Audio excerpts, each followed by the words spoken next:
Health పరంగా చూసుకుంటే చాలా మంది బాధపడుతూ ఉంటారు ఏదో ఒక ప్రాబ్లంతో. సో హెల్త్ బాలేని వాళ్ళ కోసం మీరెలాంటి పరిహారాలు చెప్తారండి? వాస్తవానికైతే తల్లి, అనారోగ్య సమస్యగా గురయ్యే కొన్ని సమస్యలు ఉంటాయి. హ్మ్. తర్వాత అనారోగ్య సమస్యలు ఎన్ని మందులు మింగినా ఒంటికి పట్టకపోవటం, మనిషి మానసికమైన బాధకు గురి కావటం, అతనిలో ఉండవలసిన స్థితిగతులు అనుకూలంగా లేకపోవటం, ఎన్ని మందులు మింగినా నిరాశ పడిపోవటం, ఆ మనిషికి ఆరోగ్యం సహకరించుకోకుండా ఉంటాం.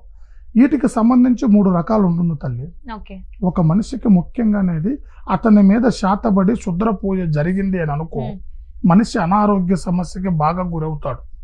ఆ మనిషి ఎన్ని మందులు మింగినా ఒంటికి పట్టదు. నెంబర్ 1 ఇది. నెంబర్ 2 ఏంటంటే గ్రహ స్థితులలో కూడా కొన్ని సమస్యలు ఉన్నాయి. వాటికి సంబంధించిన దాన్ని బట్టి కూడా మనిషి ముందుకు నడవలేడు. ఆరోగ్యపరంగా రోజు రోజుకి క్షీణిస్తూ ఉంటుంది. వాటిలో కూడా ఎంతమందికి చూపించుకున్నా రోగం కనబడదు, సమస్య ఎక్కువైతుంటుంది. అతను ఏం చేస్తున్నాడో అతనికి తెలియని స్థితులలో ఆరోగ్యం ప్రవర్తిస్తూ ఉంటుంది అన్నమాట. ఈ 2 కారణాల వల్ల కూడా మనిషి ఆరోగ్యంలో క్షీణించే యోగాలు ఉన్నాయి. కానీ శుద్రానికి సంబంధించి మనిషి గురయ్యాడు అని అనుకుంటే మనం ఖచ్చితంగా వాళ్ళని బాగు చేయొచ్చు.